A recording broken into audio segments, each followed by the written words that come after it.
Morreu Spinoza, um dos maiores filósofos de todos os tempos, dos mais comprometidos e mais sábios. Morreu sim, mas para nós ele continua vivo, vibrante.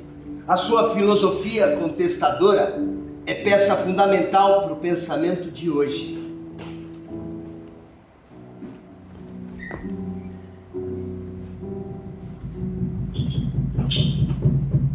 Estamos em Amsterdã, no ano de 1677. Os judeus de Portugal e Espanha tiveram que fugir de seus países por causa da perseguição religiosa. A Holanda era, na época, um importante centro cultural e comercial. O século de ouro dos Países Baixos.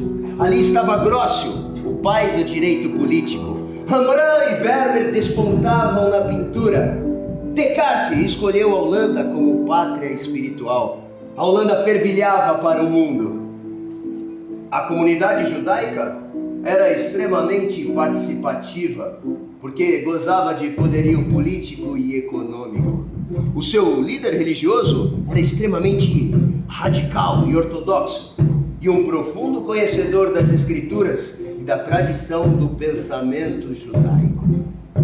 Filho de pais judeus, Baruch Spinoza, também conhecido como Benedito, nasceu em Amsterdã em 1632. Publicou anonimamente o seu Tratado Teológico Político, mas todos descobriram quem era o seu autor, até mesmo porque ele enviou um exemplar para a Universidade de Leibniz, muito conceituada. Os rabinos consideraram o seu livro nocivo, perigoso, obsceno. Diziam que continha blasfêmias. Ewart! Nossa paciência tem limites. As regras e as leis são bem claras e têm que ser respeitadas. O que você fez não está certo. A verdade é que você está nos enganando. Desculpe, senhor, eu não entendi. A que se refere? Você sabe muito bem. Você quer enganar as pessoas? Esse livro que você publicou, Tratado Teológico Político, por que publicaria uma obra como anônima? Todos sabem quem escreveu. Você está acobertando aquele infiel. Tome cuidado com quem se relaciona. Que crime cometeu meu amigo, senhor? Desrespeitou as leis. É inadmissível! E não só as leis de Deus, as leis dos homens também. Sim, desrespeitou as leis de Deus e também a lei dos homens. Ah, que absurdo! Justo aqui, o que é que você está pensando? Essa gente que veio fugida de Portugal, fugindo da Inquisição, e seu amigo teve a coragem de criticar a Torá. Ora, impõe-se mais respeito. O senhor fala como se toda a família do meu amigo pensasse como ele. Ele é um. A família não necessariamente tem o mesmo pensamento. Ele é um ímpio! Ele... Eu nem consigo pronunciar o nome dele. Baruch. Bento. Benedito. Dito. É um ímpio! É o que ele é. Estude e comprovará.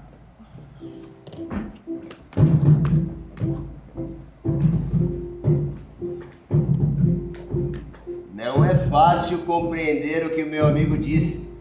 Ele é controvertido mesmo, mas é um filósofo. Para mim, um dos mais sábios. Eu tenho vontade de publicar as obras dele. Afinal de contas, é para isso que eu sou um editor. Como vai, caríssimo Rabino? Muitos conflitos para administrar? Ah, lá vem você com a sua fina ironia. Você sabe muito bem que eu não administro conflitos, mas você parece que menospreza as minhas atividades. Longe de mim tal pensamento, caríssimo Rabino. Estou muito preocupado. Nós vamos ter uma reunião muito importante daqui a pouco. Tudo o que o senhor faz é muito importante. Eu respeito isso. Você devia respeitar as leis, as autoridades. Se eu não te conhecesse, eu faria uma denúncia do que você anda fazendo, viu? Sim, senhor, mas me diga, que reunião importante é essa? Nós temos uma reunião com o nosso líder religioso, Saul Levi Morteira. E Menahem Ben Israel, Isso. um profundo conhecedor das escrituras e tradição do pensamento judaico. E o nosso líder também. Sim. Você sabia que eu sou um dos membros do conselho religioso da sinagoga? Sim, claro. E isso é uma coisa muito importante, não é? Claro, é o nosso dever zelar pelas nossas tradições, pelos nossos livros sagrados, pela Torá, pelo Talmud. E você devia prestar atenção nos seus comportamentos, viu, rapaz? Seu amigo será julgado e veremos o que o destino lhe prepara.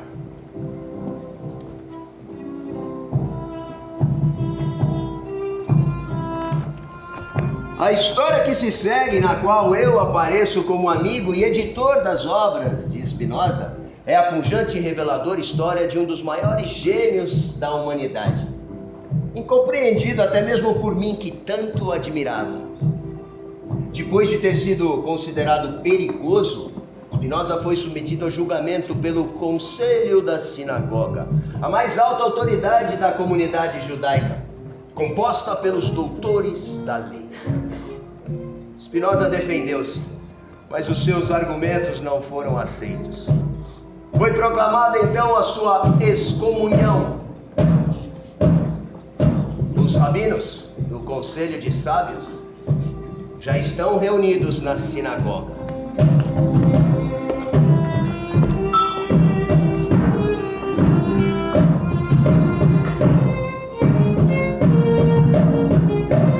Cheque! Viva Cachá!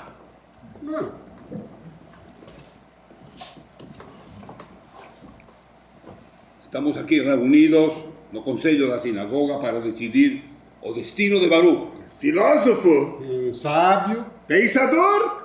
ou um traidor? Ou louco? Veremos. A vida nos ensina tolerância, mas há limites. Não podemos admitir que um de nossos membros nos agrida.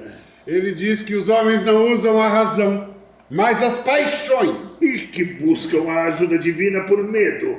E diz ainda que nada melhor do que as superstições para os donos do poder manipularem as multidões. Depois sustenta que cada pessoa deve ser responsável por sua própria liberdade. E ainda afirma que o que detém o poder se arvora do direito de só eles discernirem o que é justo e o que é injusto. É absurdo. Absurdo. O Jacob Thomasius, aquele teólogo alemão, cristão, ele disse que o livro do... Eu não consigo pronunciar o nome dele. O livro desse rapaz é um documento ímpio, que o conteúdo deveria ser enterrado sob eterno oblívio. Ainda fulmina, dizendo que é um livro forjado no inferno. Salve, Halila. Escrito pelo próprio diabo. Bom, se essa é a opinião dos teólogos e dos juristas, como é que nós podemos deixar que o profanador das nossas verdades fique sem uma dura repreensão? O fato é que nós não podemos tolerar esses pensamentos absurdos de Baruch, que nos dão uma situação difícil quanto ao nosso texto sagrado. O que foi? Nós vemos a teologia pelos olhos da história. Guardamos uma religião que pertence ao mundo, Nossas leis foram ditadas pelos profetas. mas a nossa comunidade está bem atormentada com esse problema. A comunidade sempre respeitou os ensinamentos dos mais velhos. Não é? Mas...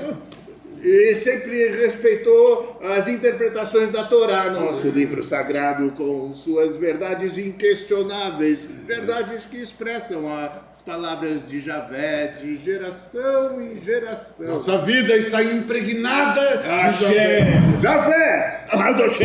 de Deus. Paiam dúvidas. A leitura da Torá é a chave indispensável para a compreensão de nossas tradições. Não é a sacralidade que nos leva à leitura. É a leitura que nos leva à sacralidade das nossas leis, que está povoada e espalhada pelos 5 livros da Torá, o Pentateuco. Nós já explicamos tudo isso a ele. Mas o Baruch parece que ele não aceita a sua religião. Como um fantasma, às vezes aparece um inconformado que se recusa a aprender os ensinamentos do nosso povo. São ovelhas desgarradas. Mas quando veem que vão ser questionadas pelos rabinos e que podem sofrer qualquer punição, logo se arrependem e voltam para o seio da comunidade. Vocês se recordam da sanção que aplicamos a Uriel da Costa? Você e suas lembranças macabras. Ele foi acusado de herético, mas reconheceu seu erro, arrependeu-se e alterou o que dizia. À custa de 39 chibatadas.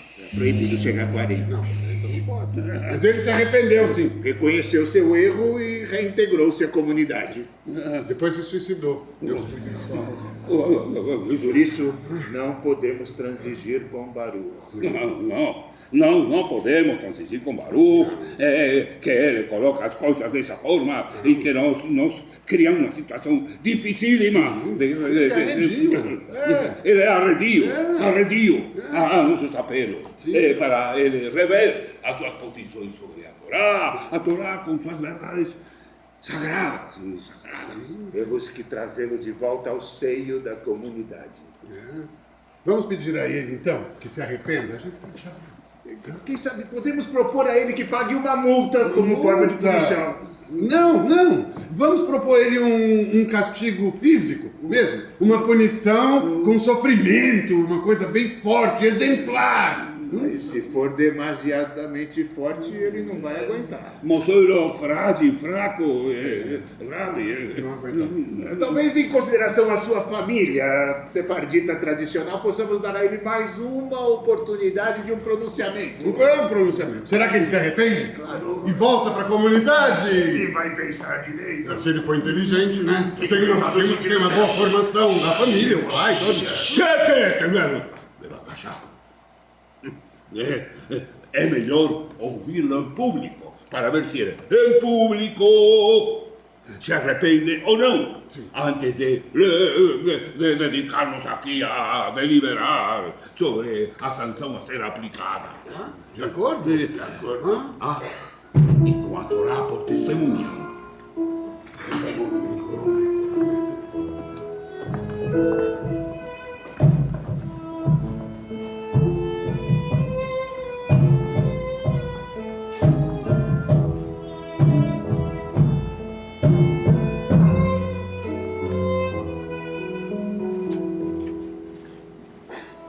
Se apresente a este conselho de rabinos o senhor Baruch de Espinosa.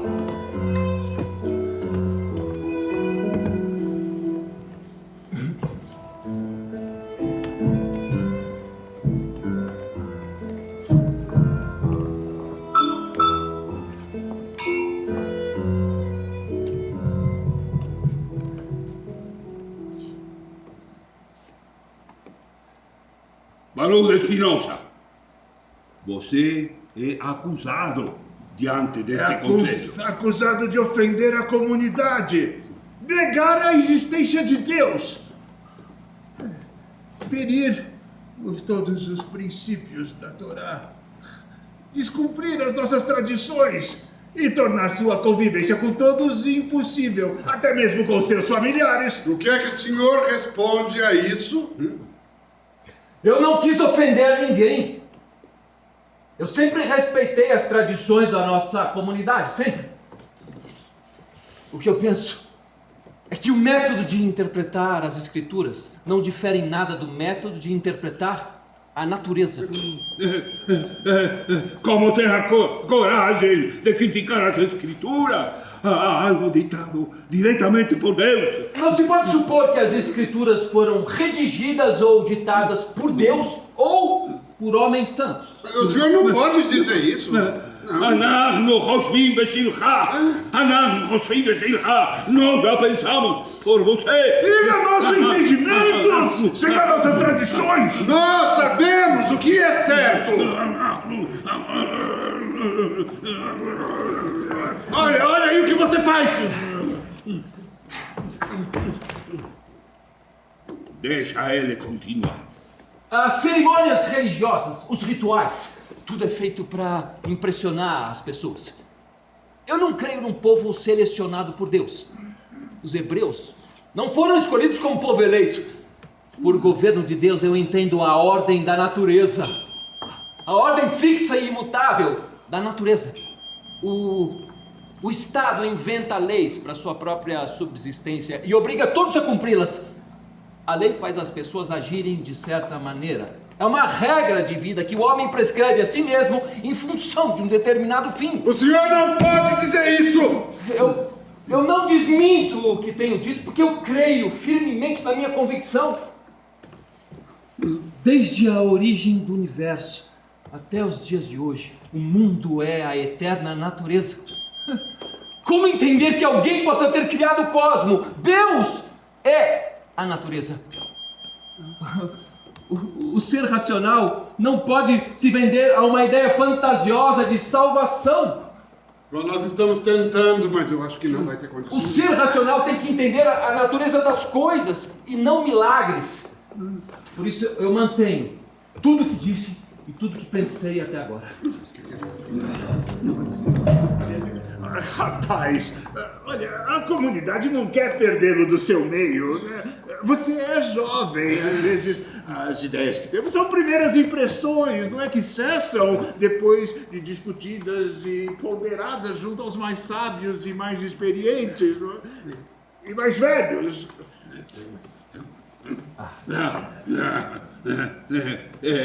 Como não acreditar no Deus que nos dá a vida e nos salva em situações difíceis? Baruch, eu e você, na sua materna meninice, debruçado na Torá para tentar entendê-la. Eu vi, e você viu lá escrito, os milagres que ele fez. Você viu lá escrito os diálogos que ele teve com seus escolhidos, Baruch. E nós, olhando para você, debruçado nos rolos, sonhamos com o Baruch de Spinoza, consagrado rabino a conduzir nossa grei pelos caminhos de Deus. Que desilusão! Mesmo tendo feito uma profunda leitura de todos os textos da Torá, eu não posso crer num Deus personalizado e que tenha escolhido um povo. Não adianta. Vamos, deixa ele falando sozinho. Para mim, Deus é muito mais que isso. Deus é o todo. Deus é a substância. Deus é a própria natureza. É assim que eu o compreendo. É uma questão de interpretação. Quando falo natureza, falo Deus, que é causa de si. E quando falo Deus, falo substância. É tudo uma coisa só. Deus, natureza, substância. Substância, voces, palavras, todos ouviram. Ele duvida de tudo. Ele não vive segundo nossas crenças.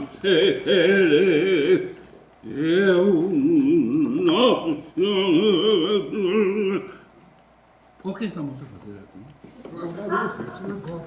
Estamos na sinagoga. Baruch, eu não vejo outra solução nesse caso, senão a aplicação de severa penalidade pela ousadia demonstrada.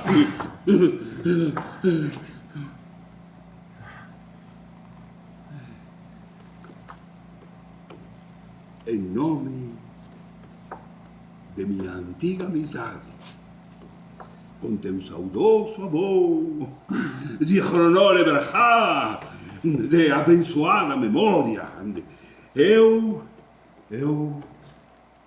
darei a você uma última oportunidade. Eu darei a você um último apelo. Você renegaria de todas essas tuas afirmações absurdas sobre a Torá e abraçarias novamente a nossa fé e a nossa lei. Pela nossa boa convivência, rapaz. Nós relevamos tudo o que o senhor disse até agora. Se o senhor se arrepender, é a sua grande oportunidade, Baruch. Pela memória de teu avô, pela memória dele.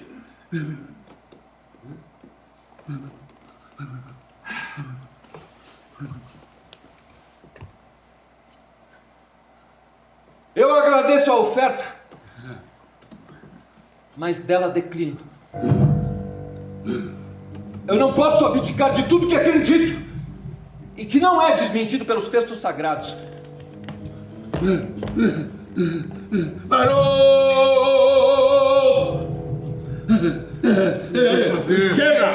Chega de protelações! Vamos para um ponto final! Vamos redigir a sentença!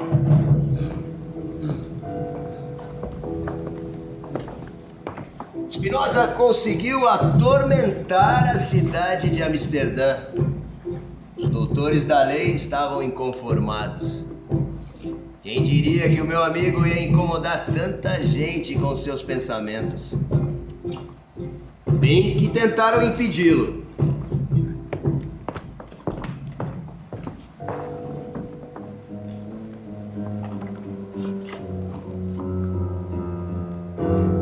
O Conselho da Sinagoga, após análise do processo, concordou por unanimidade na aplicação da pena mais grave.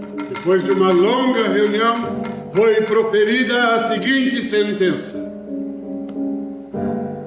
Por decreto dos anjos y mandamento dos santos hombres, nos expongamos, expedimos, amaldizoamos y daramos Baruch de Spinoza como consentimento de Deus, bendito seja Ele, e como consentimento inteira santa congregação, e em frente desses rolos santos, com 613 preceitos, amaldiçoamos com excomunhão com que Josué excomungou Jericó, e com todos os castigos que estão escritos no livro da lei. Ora te bautizamos e amaldiçoamos o rei e praguejamos diante de todos, e que seja Baruch maldito de dia e de noite, no seu deitar e no seu levantar. Maldito seja ele ao ir e ao retornar, e todas as maldições que estão escritas neste livro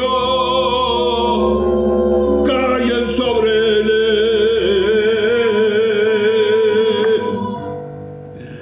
Que ninguém a ele dirija a palavra e nem ouça o que ele diz. Quem com ele conviver sobre o mesmo teto também será igualmente maldito. Ninguém pode falar com ele pela boca ou por escrito, nem ler o que ele escreve.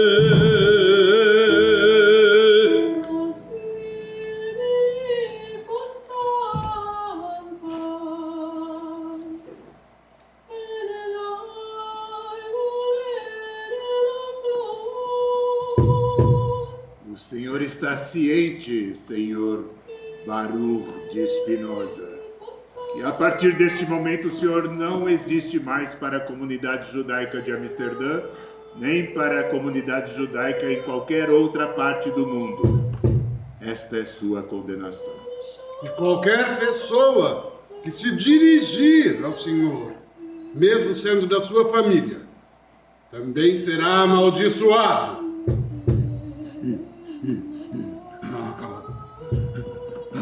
Acabou? Acabou? Sim. Acabou.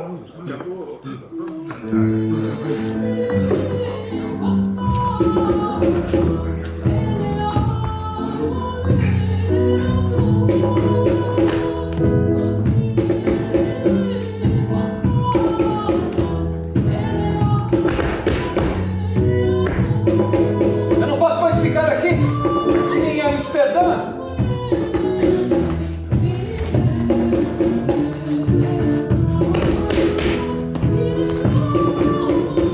Viajei por todo o interior dos Países Baixos.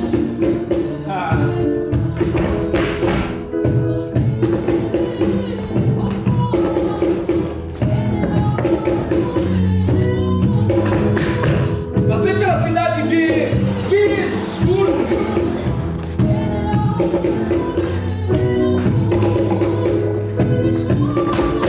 Passei pela cidade de Voorburg.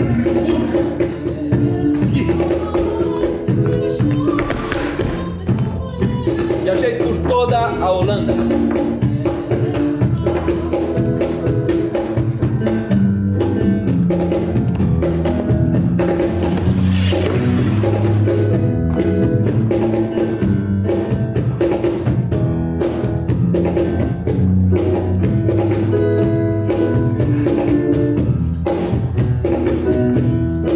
Por fim, vem parar aqui, na cidade de Den Haag.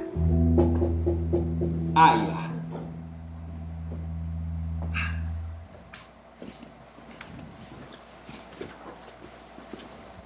A partir de hoje eu não vou mais usar o nome Baruch. Não. Baruch não. A partir de hoje eu serei Benedictus, do latim. Benedictus Spinoza. Isso.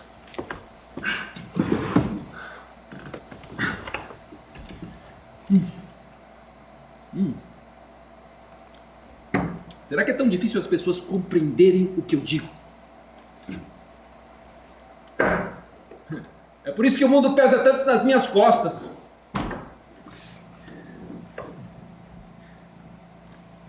Eu sempre defendi a liberdade de pensamento, a ideia que está em mim. Eu nunca renunciei à liberdade de pensar por mim mesmo, e não como pensam os outros. O pensamento não pode ter limites.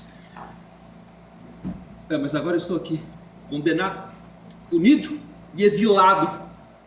Só que agora eu posso escrever e dizer o que eu quiser. O que eu penso sobre Deus, o que eu penso sobre a natureza. Qual é o meu Deus? O meu Deus não é um ente superior, um ser criador acima de todos, barbudo com um cajado nas mãos. Estabeleceu todas as regras, toma conta delas, vigia todo mundo, impõe sanções, atira raios sobre os mortais, pestes, pragas, castigos, pandemias, mortes. Não, esse Deus não é compreensível. Como é que pode um Deus transcendente que criou tudo? Não.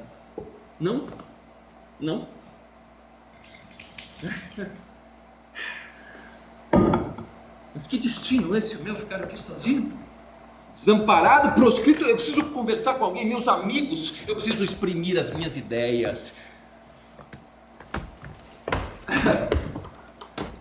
Onde é que estão os meus amigos? Onde está todo mundo? Eu nunca tive problemas de relacionamento. Não é isso.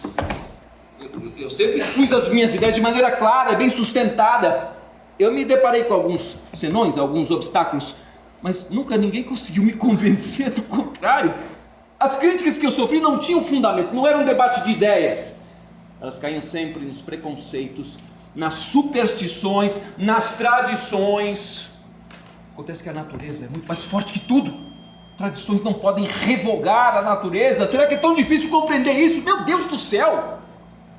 Ih, falei meu Deus. Do céu! Que destino é esse, então, meu? Ficar aqui debatendo comigo mesmo?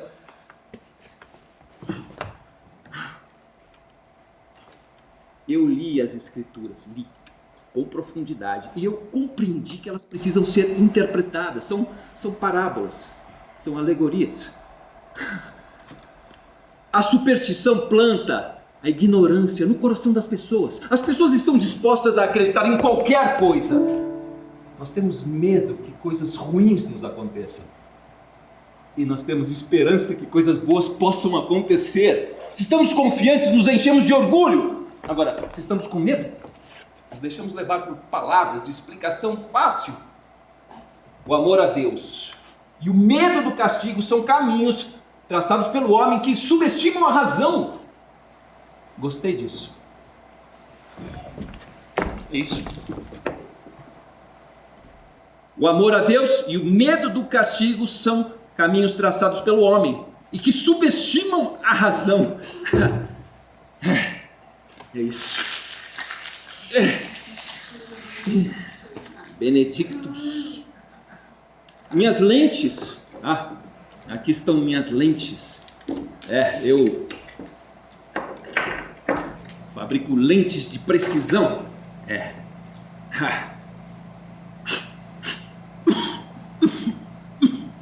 É uma profissão digna como todas. Eu aprendi isso na comunidade. Aula de trabalhos manuais. Eu me dedico bastante a essa profissão. Afinal de contas, é ela que dá o meu sustento. Aqui. Com essas lentes aqui, realmente eu posso enxergar bem longe. Bem longe. Deus é causa de si. Ele é o todo. Ele é a substância. Ele é a própria natureza. Ele se manifesta em todos os lugares. Não existe um Deus transcendente acima de todos, feito a nossa imagem e semelhança, aquele barbudo que eu falava. Não. Ninguém nunca jamais viu Deus. Por isso não temos que ter medo dele. Não ameaça nem atemoriza quem quer que seja. Muito menos ameaçou os egípcios para que libertassem os judeus da escravidão, nem enviou qualquer tipo de praga, não. Imagine um Deus que envia a morte sobre todos os primogênitos. Que Deus é esse? Além de cheio de ódio, é assassino. Deus não pode agir dessa maneira. Nós temos que compreender as alegorias, interpretar, porque como história não se sustenta, não tem qualquer fundamento racional. Temos que interpretar. Como, aliás, muitos rabinos souberam fazer. Sim. Todas as coisas são determinadas pela natureza. O que quer que exista decorre dos princípios universais do cosmos. As coisas não ocorrem por conta de uma ordem divina, transmitida por anjos, arcanjos com trombetas, liras, fumaça, ou seja lá o que for, nada disso. Deus é a substância e nós somos modos da substância. A nossa vida consiste num encontro de corpos com outros corpos. É o efeito que isso causa em mim. Nós somos atravessados por isso. Essa ação que vem de fora de mim, ela me afeta, ela me modifica. Nós somos afetados pela interferência entre os corpos. Nós não podemos pré-estabelecer o que nos sucede, não. Nós não comandamos as interferências entre os corpos. Mas aí que está a beleza da coisa. Elas são aleatórias. A substância está aí.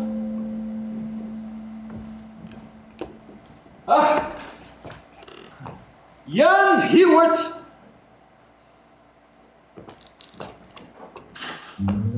Como vai, meu amigo Baruch? Benedictus. Tudo bem com você? Tudo bem? Tudo ótimo. Tudo ótimo. Tudo ótimo. Está vendo? Estou muito bem. Estou aqui conversando bastante. Converso muito com as minhas lentes, com a minha pena, aqui com o meu travesseiro, com a minha cama, com a minha escrivaninha. E com ele, com o meu cachimbo. Eu converso muito com o meu cachimbo. Ele é um ótimo amigo. Entendeu? Ele é muito bom.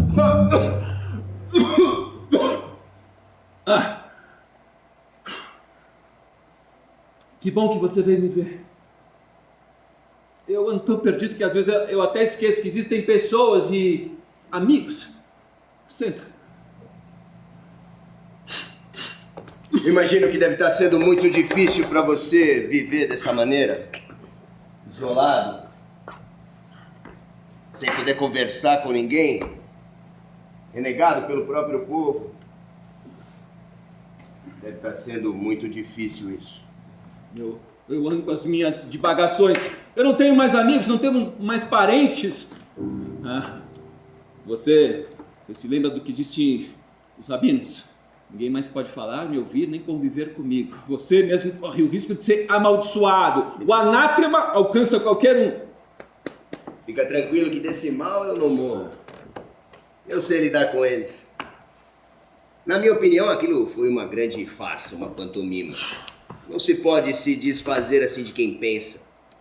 Você, para mim, não cometeu crime nenhum contra a lei judaica. Você tentou achar uma explicação plausível para o mundo, não foi isso? É proibido pensar. Mas como? Se a mente foi feita para isso. É proibido pensar porque alguém pensou em primeiro lugar, assentou uma interpretação e fez dela um dogma.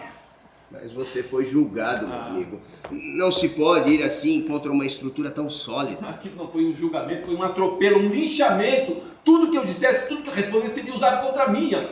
Mas o fato é que os rabinos não querem mais você na comunidade. Você é um peso para eles. É um peso intelectual. E logo você. Eu conheço você. Você é uma pessoa dócil, amável. Mas não foi assim que a comunidade viu as coisas. Entendeu que eu a agredira, que eu seria um perigo para o entendimento da Torá. Mas eu não fiz nada além de buscar uma compreensão racional do mundo. A explicação dada pelos líderes rabínicos não satisfaz. São afirmações que atrapalham a compreensão das coisas. São teses inadmissíveis. Proíbe-se o pensamento. Ninguém mais pode pensar. Não pensa, não questiona, está tudo resolvido. Proíbe-se o pensamento, não pode pensar. Você devia ter mais cuidado ao expor os seus pensamentos. Mas eu tinha tanto cuidado ao expor os meus pensamentos que eu organizei de uma forma geométrica. Assim. Eu organizei meu pensamento como se fosse uma equação matemática. Entende? Eu busquei conhecer um objeto a partir da causa que o engendra. Não são afirmações aleatórias, são demonstrações.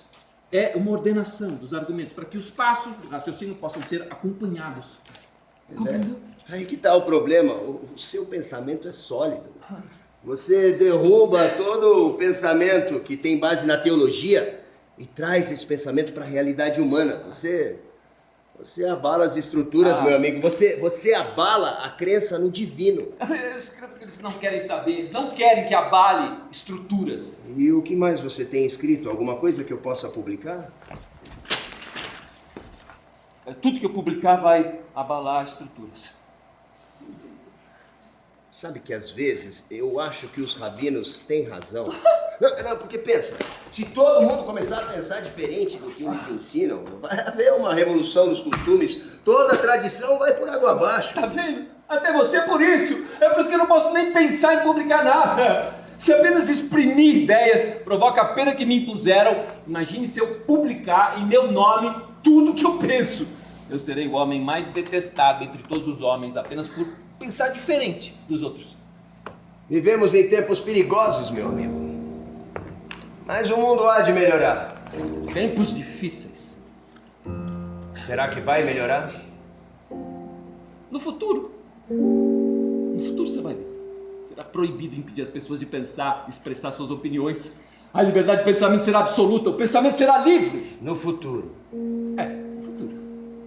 O Estado não poderá impedir as pessoas de pensar, Ian. E sabe por quê? Sabe por quê? Porque o pensamento é inato ao ser humano. O homem observa o mundo, pensa sobre ele, discute, no final tira suas conclusões. O pensamento é o fogo furtado dos deuses.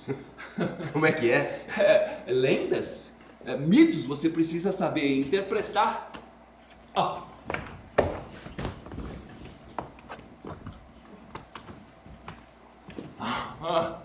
O mito de Prometeu. Prometeu foi o grande titã que afrontou Zeus. Foi até o Monte Olimpo e roubou a chama do pensamento para entregar aos homens. Por causa disso foi condenado, foi preso no Monte Cáucaso. Diariamente uma águia vinha e devorava seu fígado. Mas durante a noite o fígado se regenerava. Mas no dia seguinte a águia voltava mais uma vez e comia o fígado de novo. Não, durante a noite ele se regenerava. Mas a águia voltava mais uma vez e comia. Dia após dia o fígado te prometeu. Compreendeu? Imaginem as dores desse homem ao ter seu fígado devorado diariamente por uma águia. Entendeu? É assim que são castigados os ousados, os que pensam demais. Eu não quero ninguém devorando meu fígado, viu? O fato é que os rabinos entenderam que você não é livre para pensar. Você deve ler a Torá e obedecer às leis, e não discuti-las. Quer dizer que eu não posso questionar nada, não posso duvidar. Lá vem você também, Está nas escrituras. Não dá, em questões de fé, para usar a razão para fazer questionamentos. Não dá para usar a razão para questionar Deus. É fé. Fé? Eu não sabia que você pensava desse modo, Ian. Mas a divindade não entregou diretamente as leis para a humanidade, para elas serem obedecidas. Deus não entregou diretamente a Moisés as leis gravadas no fogo. A gente tem que obedecê-las. Pelo amor de Deus, Ian. Do seu Deus, né? Pelo amor do seu Deus. Então, como eu te falei, isso é fé, não dá para fazer questionamento. Eu não sabia que você pensava desse modo. Falar através do fogo. Sim. Moisés recebendo desse modo o decálogo. Quer dizer que ele fala com Deus. Sim. Tem contato direto com a divindade. É inadmissível, Ian. Como é que o ser humano pode falar direto com Deus? Está nas escrituras. Lendas, mitos, fábulas. Não são exatamente essas lendas que tanto nos inspiram? Olha, por exemplo, Noé. Não é tão divino que ele fala com Deus. Embriaga-se e é perdoado. Ele recebe a incumbência de construir uma arca para salvar a humanidade do mal. Ele salva a sua família e depois ele convoca um casal de cada espécie de bicho da face da terra para embarcar, né? Um casal de leões, um casal de girafas, um casal de elefantes, macacos, gambás, esquilos e o que mais? O coelhinho, a tartaruguinha. São lendas, Ian. Pensa! É o que eu tenho feito. Não parece? Eu tenho tentado. Mas fica fazer. no meio do caminho. Por isso que eu digo que é superstição. Profecias. Mas que profecias? Como é que Deus pode falar com alguém através de sonhos e visões? Você tem que entender isso à luz da razão, meu amigo. As escrituras estão aí para que a gente... O problema é toda a interpretação. Nenhuma lei, nenhum texto sagrado pode ser simplesmente lido. Você tem que compreender, tem que contextualizar, tem que interpretar. Quer tomar um chá, um café? Tem bolo. Não precisa. Olha, a revelação divina é a própria natureza. No livro 2º do meu Tratado Teológico Político, que você mesmo publicou, eu afirmo que a profecia é inferior ao conhecimento natural. Ora, qualquer pessoa pode dizer que teve um sonho, nele teve uma visão, uma intuição, recebeu uma mensagem. Menos os profetas. Os profetas afirmam que receberam mensagens diretamente de Deus. Isso os distingue dos meros mortais. Dá a eles uma aura mística. Eles se apresentam como seres superiores porque falam com Deus. São assim com Deus. Tem os milagres para comprovar-me. Se Deus é a natureza, como ele fará alguma coisa fora da natureza para justificar a si mesmo? Na natureza nada acontece que seja contrário às leis naturais. Milagre é alguma coisa que não pode ser explicada por causas naturais. Ora, Deus não pode contrariar a sua própria natureza. Ele não precisa fazer isso. Ele é a própria natureza. Você não acha mesmo que a alma vem do transcendente? Alma? Mas não existe alma, meu amigo, como entidade sobrenatural, não. Existe corpo e mente. O desejo do corpo, a decisão da mente são uma coisa só. E a substância é o que é. Ela exprime tudo que está vivo, exprime a vida. Nós nascemos todos dessa substância. É a natureza que determina, é Deus, que é concebido por si mesmo e não precisa de mais nada. Entendeu? Não. Olha, por substância eu compreendo tudo aquilo que existe em si mesmo, que por si mesmo é concebido. A substância é o todo do universo, são todas as estrelas, o céu, a terra, o mar, o todo é a substância. Compreende? Eu que achava que Descartes pensava demais. Quê? Nada. Descartes? Eu também me impressionei muito com Descartes, com penso, logo existo. Mas depois ele resolveu que Deus, mente e corpo eram coisas separadas. E não são, Ian, são da mesma substância. Ele conclui que Deus existe porque tem que haver alguma coisa perfeita. Ora, perfeita é a natureza. Entende? Entendo, mas já tá ficando tarde, eu preciso ir embora. Sim, mas... Não, eu só vim ver se você precisava de algo. Eu preciso de água, eu preciso de ouvidos, eu preciso de compreensão. Oh, mas eu acho que isso eu te trouxe. A substância é o todo do universo. sei, já falou. Nós somos modos da substância. Eu sei, Baruch. O mundo é o que é. Por isso nós não podemos adorar a um Deus. tá Você simplesmente repetindo o isso. conhece. Ele está em Olha, a minha esposa me espera pro jantar. Ah, Isso. esposa.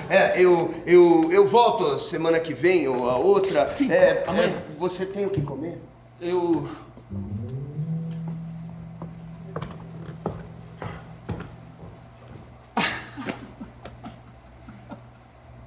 Será que é tão difícil? As pessoas compreenderem o que eu digo?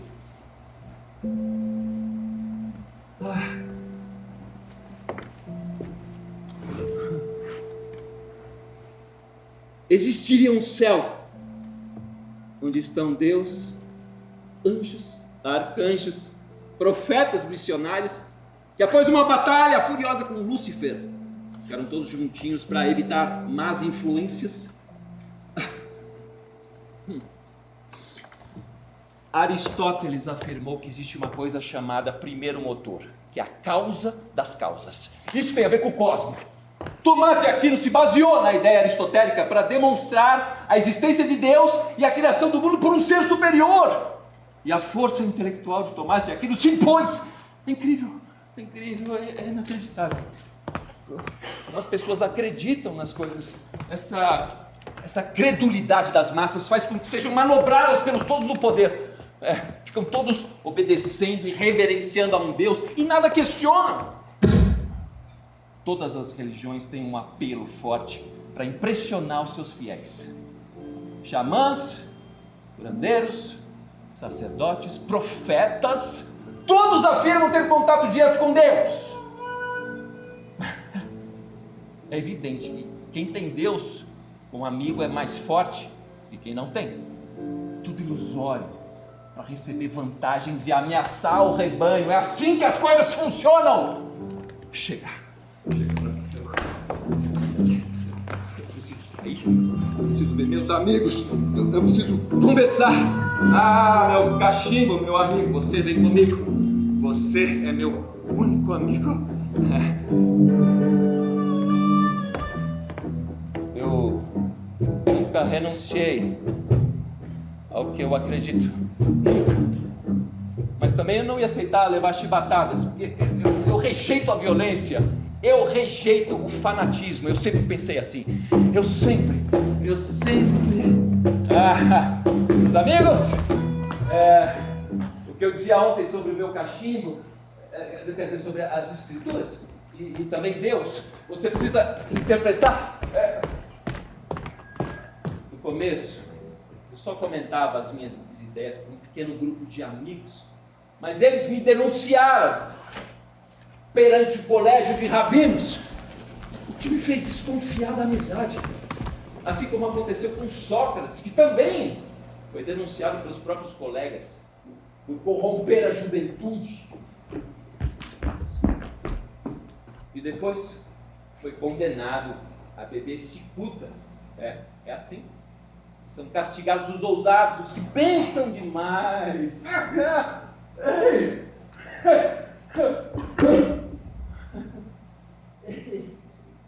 Os que pensam demais.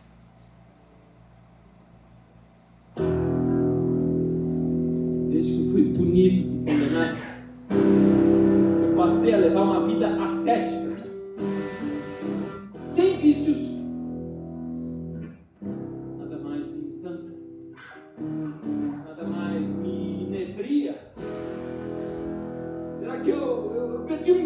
pela vida, ele foi condenado. Ih, olha lá, aquele Sefardita de novo. Ele foi exilado. Ai, meu Deus! É cada coisa que aparece por aqui. Nada mais me encanta. Mas o destino chega a dar todos. Nada mais me nebria. Ele foi condenado. Ele foi exilado. Nada mais me encanta. Nada mais me nebria. Ele foi condenado.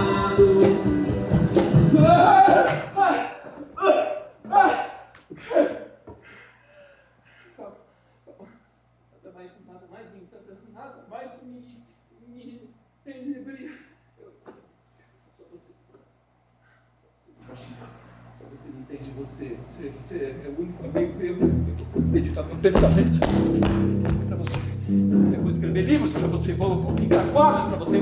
Meu pensamento vai ser dedicado a você, a minha verdade, a busca pela verdade, porque você é o único que me entende. Meu castigo é meu único amigo. Baruch, eu vou levar você pra casa. Deixa em paz, eu não quero saber de mais nada. Não, me deixa em paz. Vamos pra casa. Eu preciso demonstrar a minha verdade. Você vai ter o seu tempo. Sim. Vamos pra casa. Sabia que me ofereceram patrocínios do governo? Eu sei. E uma cadeira de filosofia na Universidade de Heidelberg.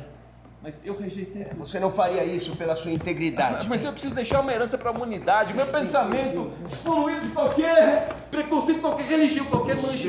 Eu sei.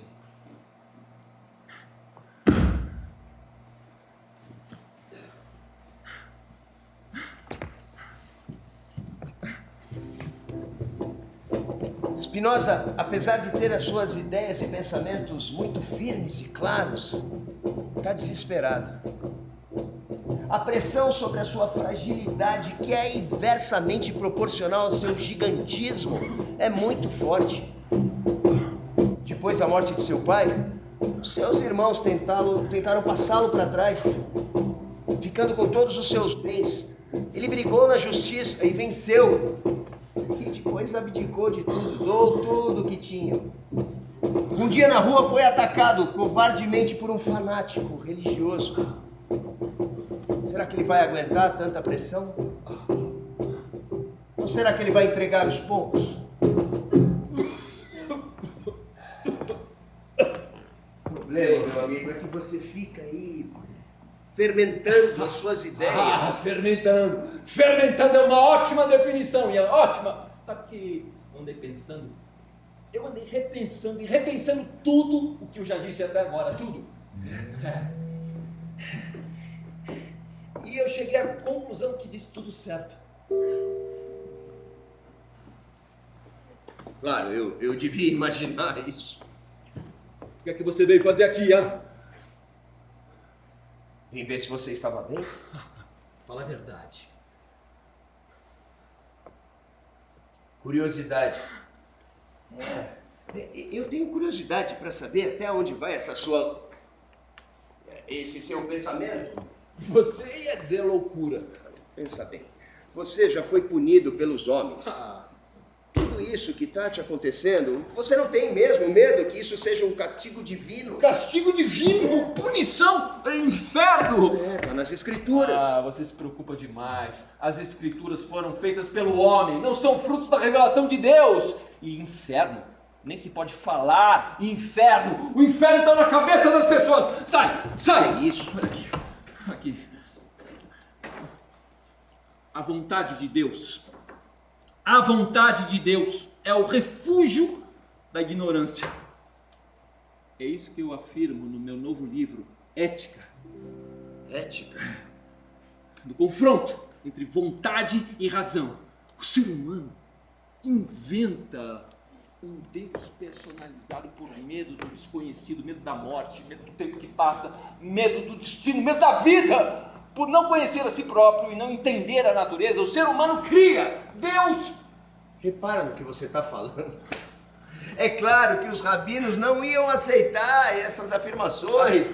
Você nega. Deus. Não! Você nega os preceitos da Torá. Você nega uma ordem transcendente. É claro que isso ia acontecer, a sua excomunhão. O que acontece normalmente é que as pessoas se apegam a manifestações esotéricas. Elas querem contato com o divino. Então elas renunciam à sua humanidade e acreditam em promessas de um mundo futuro e eterno, onde conversam com Deus, com anjos, com arcanjos.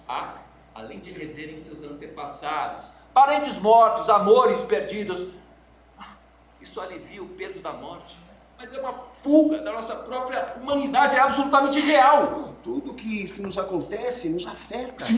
Sim, são as afecções, pelas quais a nossa potência de agir é aumentada ou diminuída, é estimulada ou refreada.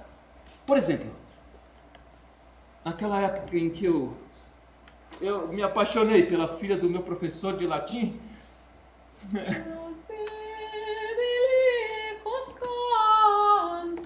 foi uma atração violenta.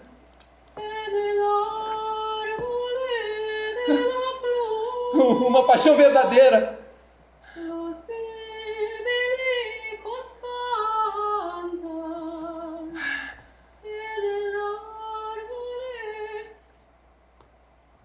A minha potência de agir aumentou, Ian.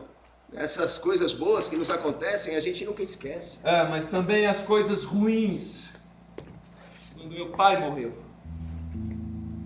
uma tristeza me abateu. Eu fiquei abalado por dias. A minha potência de agir diminuiu. É assim que as afecções nos atingem. Nós somos escravos cotidianos das afecções.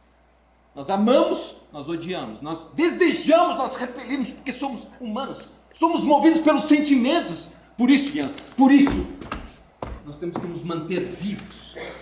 Movidos pelo desejo, pela vontade de viver. É isso que eu chamo de conatos.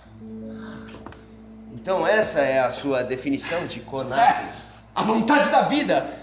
O desejo é a própria essência do homem. Daí porque a alegria é a passagem do homem de uma perfeição menor para uma maior. E a tristeza é a passagem de uma perfeição maior para uma menor. É como o bem e o mal. Não existe bem e mal como essência. Depende. Depende de quê? Depende de como as afecções me atingem no meu contato com o mundo. O que atinge você de forma dura pode ser prazeroso para mim.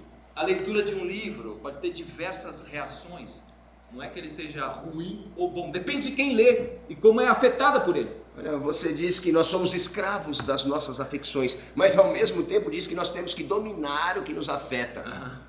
Onde é que fica a liberdade do ser humano? A liberdade. O ser humano é mente e corpo, uma coisa só. Agora, a razão não controla a paixão. E sim, uma paixão vence a outra paixão. Por isso nós temos que declarar guerra às paixões tristes, aquelas que diminuem a nossa potência de agir, como por exemplo, vergonha, ódio, desprezo, dor, melancolia, horror, desespero. A essas nós temos que contrapor outras paixões felizes como alegria, devoção, esperança, contentamento, gratidão, amor. Eu acho que nunca ninguém pensou nos sentimentos desse modo, como acontecimentos naturais que nos tocam. Cada dia, todo dia, siga a sua cabeça. Quando você acorda, se você dormiu bem, teve bons sonhos, você se levanta alegre, sorridente, amoroso, não é assim?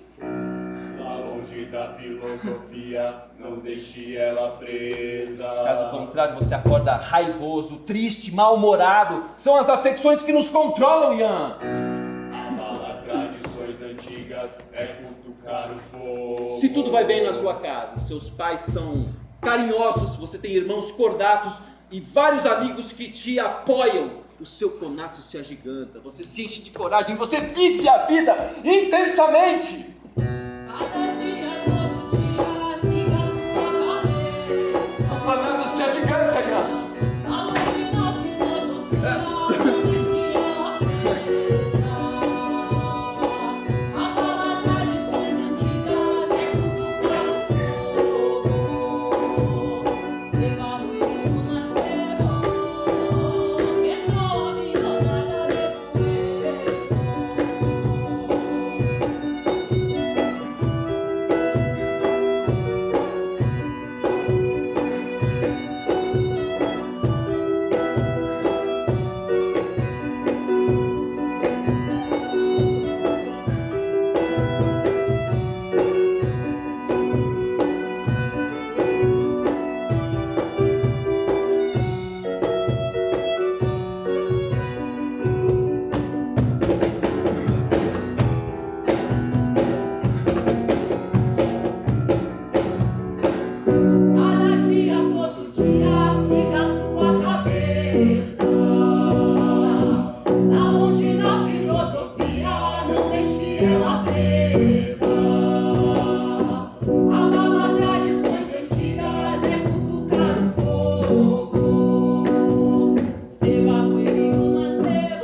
liberdade, meu amigo. Eu perguntei sobre a liberdade. Sim, a liberdade. A liberdade é o desejo de fazer prevalecer os bons sentimentos sobre os maus. É a luta para que prevaleçam as paixões boas. Entende? O ser humano é um desejante. Não, eu não falo aqui de desejo simplesmente libidinoso. Não é do desejo sexual que eu trato. É maior que isso, é o desejo pela vida. É a consumação absoluta do amor. É a busca do bem, aquilo que sabemos que nos é útil. É isso que aumenta a nossa potência. É o ser humano glorificado no universo. Bonito isso. Você é um sedutor mesmo, tem a lábia. Mas o dever me chama. Eu vou deixar você aí com a sua mente brilhante fermentando os seus pensamentos. Adeus, meu amigo.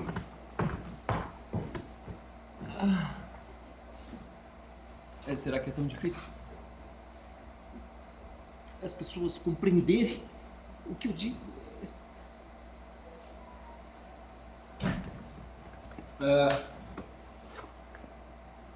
Por que será que a comunidade ficou ensandecida com as minhas afirmações?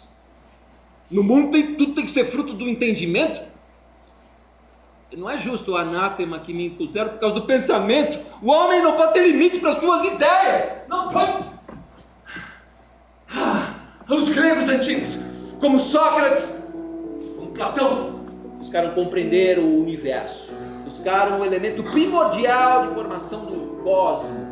Pitágoras, Tales, Anaxímenes, Anaximandro, Parmênides, Heráclito são filósofos que buscaram compreender o universo. Naquele tempo em que não haviam modernidades, passatempos, diante daquele mundo imenso, com o movimento das marés, a posição das estrelas, terras produtivas, terras pedregosas, tudo era curiosidade. Animais pequenos, animais grandes, o céu com raios, trovões, a chuva, granizo, neve, sol, frio, calor, tudo era estranho. Então era natural que eles dirigissem o seu pensamento com o entendimento do cosmos. Bastava olhar para o céu, aqueles astros brilhantes, para despertar a perplexidade desses antigos filósofos.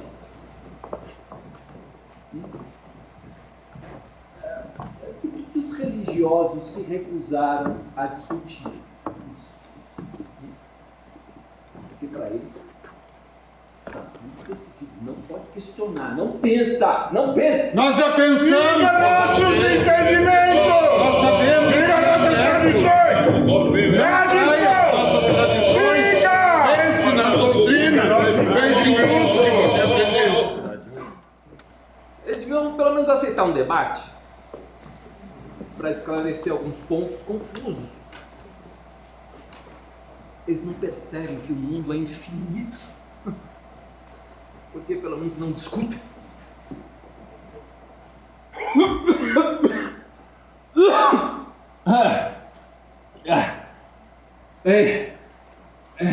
Você está descuidando demais da sua saúde, meu amigo. Não.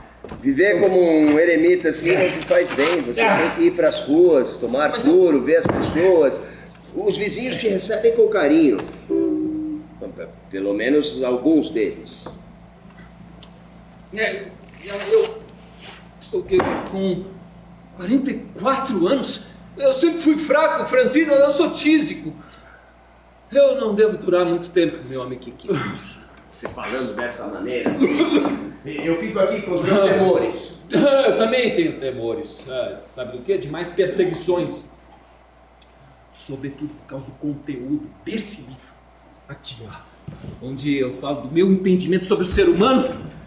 Eu discuto o que é Deus. Será que tudo isso vale a pena? É isso que me move, é isso que me dá forças, é isso que me mantém vivo. Entendo isso, mas agora, para de pensar um pouco acerca do Estado, da política, das leis, da natureza. Pensa um pouquinho em você. Engraçado. O quê? Tá tudo ligado. Como assim? Isso que você falou. Estado, liberdade, natureza. O que tem? Tá tudo ligado, Ian, tudo! O Estado nasce do direito. Primeiro, o direito natural. O direito natural é aquele que nos é dado desde que nascemos. Aquele que nasce da nossa condição humana, lembra? Aristóteles, Tomás de Aquino. Sim. Direito à vida. Direito à dignidade. Direito à alimentação. Agora, o nosso direito tem que respeitar o direito do outro, senão vira barbárie. Você se lembra do que disse Thomas Hobbes no seu livro Leviatã? O homem é o lobo do homem.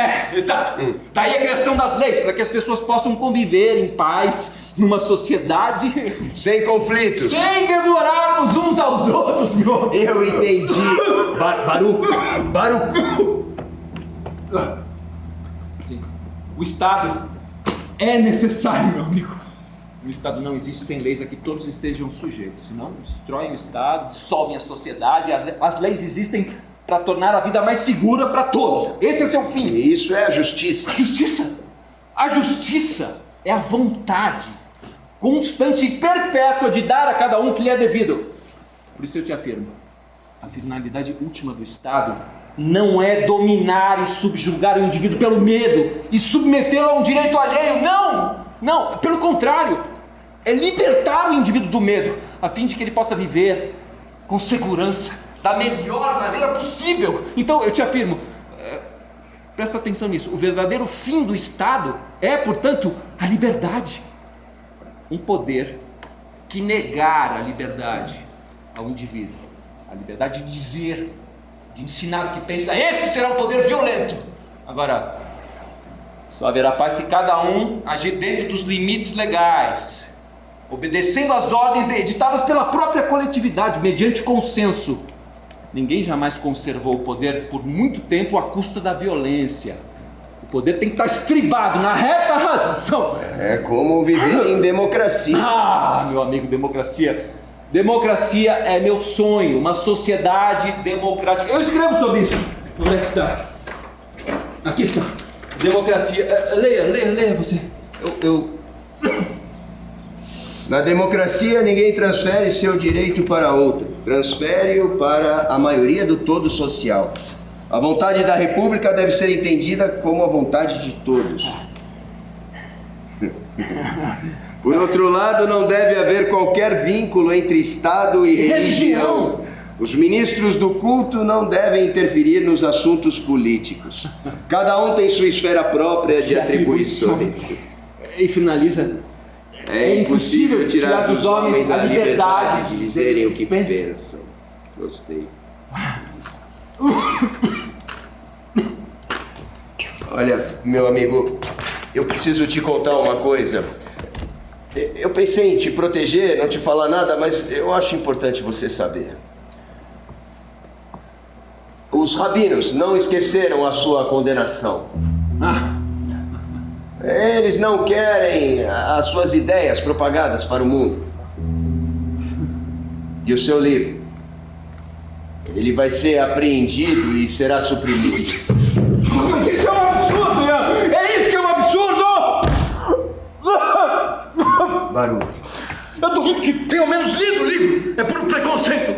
Hoje as pessoas não leem nada e não gostam do que não leram. É inacreditável. Como o preconceito resiste. Uma ignorância prepondera, como o poder está na mão dos maus. A burrice também mata, Ian. A ignorância aleija.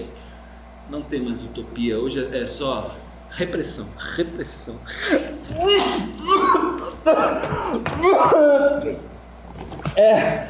Vem. Meu amigo, eu acho que a natureza está cobrando seu preço.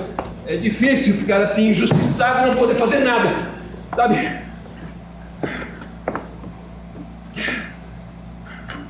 Sim. Ian. Estamos em 1677 e o que se vê é uma distopia permanente. É uma sociedade conflituosa, onde cada um só pensa em si, com sentimentos egoístas. Ninguém respeita o direito do outro. Há uma repressão absurda contra as mulheres. Ninguém pode expressar seu conatos de maneira adequada. Se a pessoa tiver outros desejos, é reprimida. A religião ocupa um lugar que não é dela. E os estados reprimem. Para o que você não está bem. Você não pode ficar assim. Eu vou chamar um médico. Não, eu vou chamar um médico. Deve haver um médico nas redondezas. Não, Ian! Não precisa de médico. Eu sinto que a vida já não me quer aqui. O médico não vai poder fazer nada. Não vamos perder tempo com bobagens. O sopro da morte já está aqui nesse quarto.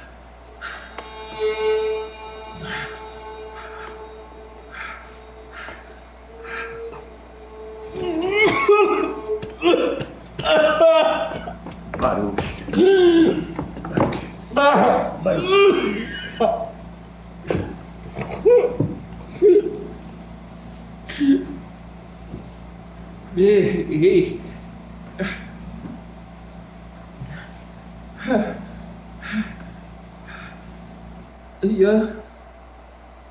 Ian! Eu tô aqui. Eu só te peço uma coisa, Ian. Defenda o meu tratado teológico político. Eu sei que não querem, mas ele é importante para que as pessoas compreendam o Estado. Eu preciso deixar uma herança para a humanidade. Você é incrível mesmo. Exilado, doente dessa maneira. Está preocupado em deixar alguma coisa para a humanidade. Sabe que quando eu era jovem, eu precisava ter alguém do meu lado, era uma necessidade. Alguém para falar, para me ouvir, não importava quem fosse, o que pensasse, eu nem ligava. Hoje, eu seleciono melhor quem eu quero do meu lado. Hoje você se tornou mais exigente. Acho que hoje eu me tornei mais velho.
Morreu Spinoza, um dos maiores gênios da humanidade.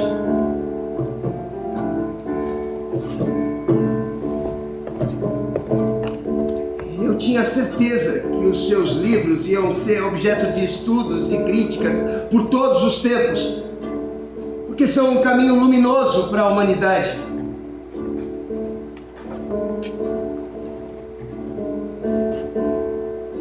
Eu tenho o compromisso de publicar todos os seus livros. Adeus, meu amigo.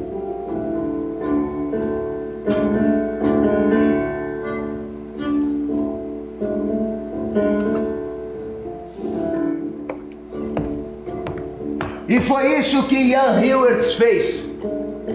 Publicou toda a obra de Baruch Benedito Spinoza, deixando um legado maravilhoso para toda a humanidade.